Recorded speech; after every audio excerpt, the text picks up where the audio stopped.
नमस्कार, मैं कीर्ति भाडले, आप सभी का स्वागत है स्टॉक मार्केट की पाठशाला भाग 2 इस कार्यक्रम में। आज हमारे साथ है भारतीय शेयर मार्केट के संस्थापक और अध्यक्ष प्रोफेसर रविंद्र भारती सर, और आज हम उनसे शेयर मार्केट के बारे में चर्चा करेंगे। नमस्कार सर, आपका स्वागत है स्टॉक मार्केट की पाठशाला में। सर, ऐसे कई सवाल हैं जो हम आपसे पूछना चाहते हैं, तो चलिए शुरू करते हैं। शेयर मार्केट का अपना एक साइंस है, इसके कुछ कानून और नियम है, और हम इन सभी कानूनों और नियमों को जानने और समझने जा रहे हैं। वास्तव में बाजार का साइंस क्या है, आज हम यही जानना चाहते हैं। पहले भाग में हमने समझा कि शेयर मार्केट जुआ नहीं है, इसका एक रूल बुक है। तो मेरा आपसे सर पहला सवाल यही है कि शेयर मार्केट का शास्त्र क्या है? यस, अभी कोई भी देखिए, मार्केट का एक इम्पोर्टेंट शास्त्र है, बेसिक फॉर्मूला होता है कि एक बेसिक साइंस है, मार्केट चलता है डिमांड एंड सप्लाई के ऊपर। तो डिमांड और सप्लाई, जैसे ही मार्केट में डिमांड बढ़ता है कोई भी चीज़ हो तो उसका क्या होता है, उस चीज़ का रेट बढ़ने लगता है, और जैसे सप्लाई ज़्यादा प्रमाण में होता है तो उस चीज़ का रेट क्या होता है, नीचे जाने लगता है। तो सबसे इम्पोर्टेंट क्या है, कोई भी हमारा जो अनाज हो या कोई भी प्रोडक्शन हो, कोई भी चीज़ों का, जैसे ही प्रोडक्शन बढ़ता है तो मार्केट में क्या होता है, सप्लाई बढ़ता है, प्रोडक्शन ज़्यादा होता है तो उस टाइम पे रेट जो होते हैं वो कम रेट पे माल मिलता है, मार्केट का रेट डाउन होता है। वैसे ही डिमांड सप्लाई के मेन बेसिक के ऊपर मार्केट चलता है, और यही मार्केट का इंपॉर्टेंट साइंस है। तो डिमांड और सप्लाई अगर हमको समझ में आया मार्केट में कि किस टाइम पे मार्केट में डिमांड बढ़ रहा है और आगे क्या रहेगा इकोनॉमी में, तो उस हिसाब से अगर हमारा अंदाजा लगाया जाए और डिमांड और सप्लाई के ऊपर हमारा थोड़ा सा लॉजिक बैठ जाए तो हम लोग मार्केट में बहुत अच्छा काम कर सकते हैं। मार्केट का शास्त्र तो हमने समझ लिया।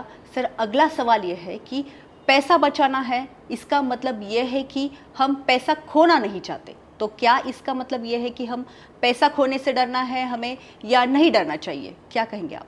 यस, अभी पैसा खोना नहीं चाहिए, पैसा खोने से डरना चाहिए।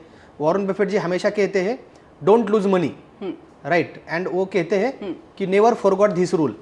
वो सेकेंड बार वो कहते हैं कि मार्केट में पैसा लूज नहीं करना है। लेकिन इससे हमको क्या समझना है, हर एक के समझ में आता है कि डोंट लूज मनी मतलब मार्केट में मुझे लॉस ही नहीं करना है, तो ऐसा नहीं है। तो हमको उन्होंने किस एंगल से कहा है वो हमको नहीं पता एक्चुअल में, क्योंकि हर एक आदमी उसको अलग अलग अपने अपने तरीके से उसको दिमाग लगाता है। डोंट लूज मनी का इसका मतलब क्या, क्योंकि अगर स्टॉक मार्केट में आप ट्रेडिंग कर रहे हैं तो लॉस एक आपके गेम का हिस्सा है, आपको लॉस होने वाला है। दुनिया में कोई भी ऐसा आदमी नहीं है या ट्रेडर नहीं है कि उसने 100 ट्रेड मारे और 100 ट्रेड उसके प्रॉफिट में गए। कोई भी ट्रेडर हो, कोई भी अच्छा खासा जो ट्रेडर हो, जो प्रोफेशनल है, मार्केट में काम करता है, वो भी 10 में से 2, 3, 4 बार गलत जा सकता है।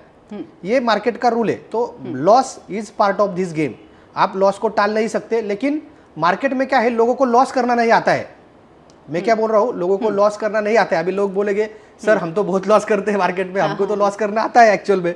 लेकिन मैं कहता हूँ सही में आपको लॉस करना नहीं आता है, क्योंकि हम लोग कितने लॉस में हमको बाहर निकलना चाहिए, कितना स्टॉप लॉस लगाना चाहिए, मैं शेयर मार्केट में ट्रेड कर रहा हूँ तो मैं क्यों ले रहा हूँ, ये सब चीजें अगर हमको समझ में आए कि मुझे मेरा अगर लॉस है, मैं लॉस में भी बाहर निकलना है मुझे, तो मेरा लॉस छोटा होना चाहिए, मेरा प्रॉफिट ज्यादा होना चाहिए, राइट। मेरा ग्रॉस इनकम इतना है और मेरा लॉस इतना है, तो मेरा नेट प्रॉफिट कुछ तक कुछ बचेगा। तो ये हर बिजनेस का एक हिस्सा है। आप देखोगे कि gross income minus expense is equal to net profit. अगर हम लोग शेयर मार्केट को बिजनेस समझते हैं, हमने पहले एपिसोड में देखा कि शेयर मार्केट एक बिजनेस है। अगर इसको बिजनेस है तो ये इक्वेशन कंप्लीट होना चाहिए, यहाँ पे कुछ तो एक्सपेंस का पार्ट होना चाहिए। तो स्टॉक मार्केट में आपका स्टॉप लॉस ही आपका एक्सपेंस है। तो आपका एक्सपेंस जितना कम रहेगा उतना आपका नेट प्रॉफिट ज्यादा रहेगा, वो अगर इक्वेशन हमारे समझ में आता है तो इसलिए हमको लॉस करने को आना चाहिए। लेकिन लॉस क्या होना चाहिए, लॉस छोटा लॉस करने को हमको आना चाहिए। प्रॉब्लम ये होता है लोग बड़े लॉस करते हैं, इसलिए आपको नेट प्रॉफिट मंथ के एंड में आपके हाथ में नहीं बचता है। तो हमको क्या करना है, छोटे लॉस में हमको बाहर पड़ना है, और उस तरह से हमको मार्केट में हमको प्रॉफिट में रहेंगे। तो फिर भी लोगों की मेंटेलिटी ऐसी क्यों है कि शेयर मार्केट में सिर्फ प्रॉफिट ही होना चाहिए, लॉस बिल्कुल ना हो? आपका क्या विचार है इस बारे में? यस, इस मेंटालिटी से अगर हम लोग मार्केट में काम करेंगे तो कभी भी सक्सेसफुल नहीं होंगे। ट्रेडर को अगर मार्केट में सक्सेसफुल रहना है तो लॉस लेने पड़ेंगे, छोटे छोटे लॉस लेने पड़ेंगे, और पिच पे टिका रहना पड़ेगा। अपना कैपिटल का प्रोटेक्शन बहुत इंपॉर्टेंट है। तो छोटे छोटे लॉस में अगर हम लोग बाहर निकलते हैं तो हमारा कैपिटल प्रोटेक्ट हो जाता है, और जैसे हम पिच पे टिके रहते हैं, क्रिकेट का रूल क्या है, आपको पहले पिच पे टिके रहना है, तो पिच पे अगर आप टिके रहोगे तो रन्स बाय डिफॉल्ट हो जाएंगे, 1 रन 2 रन 4 रन आपको मिलेंगे, और आपको हर बॉल पे चौका छक्का नहीं मारना है। ये सबसे इंपॉर्टेंट क्रिकेट का सबसे इंपॉर्टेंट रूल है। तो वैसे ही आपको हर स्टॉक में 20% 30% रिटर्न नहीं मिल सकते। कुछ स्टॉक्स में आपको 5% 10% पे बाहर निकलना पड़ेगा, कुछ स्टॉक्स में आपका 5% का स्टॉप लॉस भी हिट हो सकता है। तो ये पार्ट का गेम है, इसलिए जिसको लॉस को लेने आना चाहिए, लॉस को कैसा लेना है ये सीखेगा, वही बंदा मार्केट में टिक सकता है। जो बोलेगा मुझे लॉस नहीं होना चाहिए, मुझे बिजनेस में कुछ भी एक्सपेंस नहीं करना है, तो विदाउट एक्सपेंस कोई भी बिजनेस दुनिया में चलता नहीं है। और मैंने ऐसा कभी भी अपने जिंदगी में तो मैंने कभी ऐसा देखा नहीं है। इसका मतलब है आपको लॉस हो या प्रॉफिट हो, दोनों को आपको पॉजिटिवली लेना चाहिए शेयर मार्केट में। तो मेरा अगला सवाल आपसे ये है कि अगर नुकसान हो तो हम अपने नुकसान को कैसे कम कर सकते हैं शेयर मार्केट में? नुकसान को कम करने के लिए हमको क्या करना पड़ेगा, हमको मार्केट का रुख हमको समझना पड़ेगा कि किस दिशा में हवा है। अभी मैं यहाँ पे एक एग्जांपल दूंगा। हम लोग जब पतंग उड़ाते हैं तो हम लोग क्या देखते हैं कि हवा किस दिशा में है, राइट। तो हम लोग जिस दिशा में हवा है हम लोग उस दिशा में पतंग उड़ाते हैं। अगर हम लोग हवा के अपोजिट पतंग उड़ाएंगे तो हमसे वो पॉसिबल नहीं होगा, 100% उसमें प्रॉब्लम आएगा। तो सेम कंडीशन स्टॉक मार्केट में है। अगर हमको लॉस से कम लॉस में हमको करना है, लॉस को अवॉइड करना है, हमको अच्छा खासा प्रॉफिट चाहिए, तो हमको मार्केट का ट्रेंड समझ के मार्केट में काम करना पड़ेगा। हाँ, या जिस दिशा में मार्केट का ट्रेंड है उस दिशा में हमको ट्रेड करना पड़ेगा। अगर मार्केट पॉजिटिव डायरेक्शन में तो हमको बाय का पोजीशन लेके ही हमको काम करना चाहिए, और अगर मार्केट निगेटिव डायरेक्शन में है, डाउनफॉल में है, तो हमको शॉर्ट सेल का पोजीशन मंदी बना के ही मार्केट में करना चाहिए, तभी हम प्रॉफिट में रहेंगे। तो हमको पहले दिशा समझना पड़ेगा और उस दिशा में हमको ट्रेड करना पड़ेगा जिस दिशा में मार्केट है। लेकिन बहुत सारे लोगों का क्या होता है कि बहुत सारे लोग मार्केट पॉजिटिव हो या निगेटिव हो वो बायर ही होते हैं, और कुछ लोग मार्केट पॉजिटिव हो या निगेटिव हो वो सिर्फ सेलर ही होते हैं। चाहे ये स्टॉक में नहीं दूसरे स्टॉक में करेंगे लेकिन शॉर्ट सेल ही करेंगे, चाहे ये स्टॉक में नहीं दूसरे स्टॉक में करेंगे लेकिन स्टॉक बदलेंगे लेकिन बाय के ही पोजीशन में बैठेंगे। तो लोग डायरेक्शंस या दिशा में ट्रेंड ज्यादा लोग फॉलो नहीं करते हैं। तो सबसे पहले हमको मार्केट में सक्सेसफुल होना है तो मार्केट में हमको ट्रेंड फॉलो करना है, और ट्रेंड फॉलो करके ही हम लोग हमारे लॉसेस कम करके हमारे प्रॉफिट ज्यादा मार्केट में कर सकते हैं। और एक स्ट्रैटेजी सेटअप सीखकर हमको मार्केट में करना चाहिए। तो हमारे भारतीय शेयर मार्केट हिंदी में लोगों को विनंती करूंगा कि इस YouTube चैनल को हमारे सब्सक्राइब कीजिए, बेल आइकन को प्रेस कीजिए, और डेली बेसिस पे हम लोग शेयर मार्केट के ऊपर अलग अलग टॉपिक के ऊपर आपको सिखाते रहेंगे।